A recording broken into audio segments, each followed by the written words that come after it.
Okey, selamat pagi semua. Hari ini kita akan belajar tentang perkembangan pendidikan dalam tamadun Cina.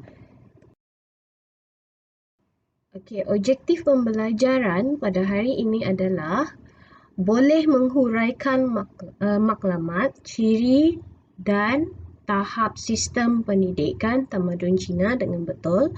Murid boleh membuat kesimpulan pendidikan sebagai ejen perubahan kepada kemajuan negara. Okey, yang seterusnya, pengenalan dan perkembangan pendidikan pada tamadun Cina adalah bermula sejak zaman dinasti Shan. Lepas itu berkembang ketika zaman dinasti Zhou. Lepas itu ahli falsafah yang terkenal adalah Confucius. Lepas itu adalah karya paling terkenal ialah Lung Yu ataupun Analects. Okey, Han Feizi ini merupakan menekankan pendidikan dari aspek pemahaman undang-undang. Okey, lepas itu mengutamakan ketegasan undang-undang bagi mengawal tingkah laku manusia. Sistem pendidikan menjadi lebih tersusun apabila Maharaja Shi Huangdi menyeragamkan sistem tulisan. Okey, lepas itu adalah Cai Lun. Cai Lun ini adalah pada zaman dinasti Han. Sistem pendidikan diperkukuhkan melalui penubuhan sekolah tinggi di Chang'an. Penekanan kepada pembelajaran ajaran Konfusianisme yang diikuti dengan penubuhan sekolah yang sama pada peringkat daerah dan wilayah. Okey, pada masa ini sistem pendidikan menjadi lebih baik dengan adanya teknologi pembuatan kertas daripada campuran kulit, kayu, sepihan rami, kain dan jaring.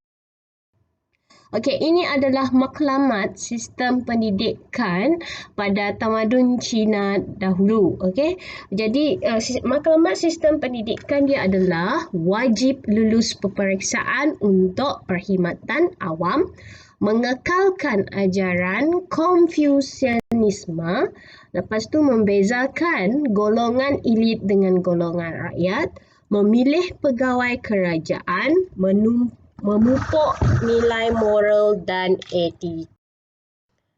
Okey, yang seterusnya, tahap sistem pendidikan dia terdapat 3, iaitu pendidikan rendah, pendidikan menengah, pendidikan tinggi. Untuk pendidikan rendah, tumpuan kepada menghafal tulisan serta buku suci tanpa perlu memahami maknanya. Okey, untuk pendidikan menengah pula, tumpuan kepada aspek menulis karangan dan sajak.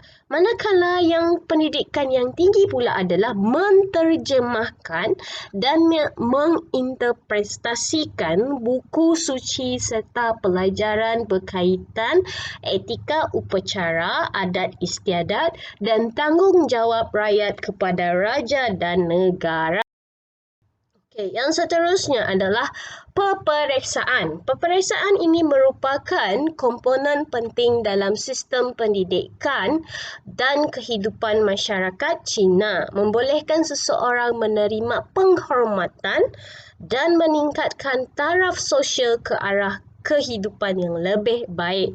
Lepas itu diperkenalkan ketika pemerintahan Maharaja Wu dalam dinasti Han pada tahun 29 sebelum Masihi dan kekal sehingga tahun 1905, dimansuhkan oleh Maharaja Dowager Cixi.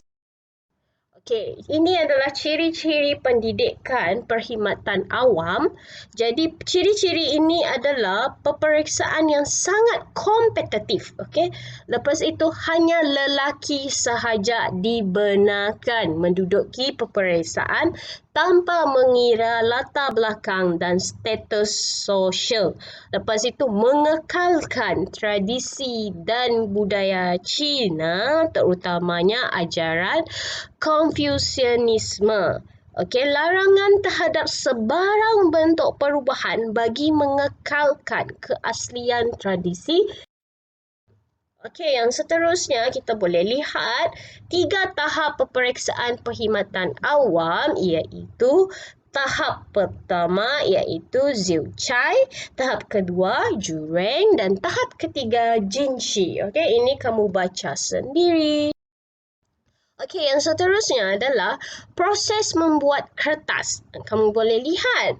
Langkah pertama ialah mengumpul bahan kulit pokok, sepihan rami kain dan jaring ikan.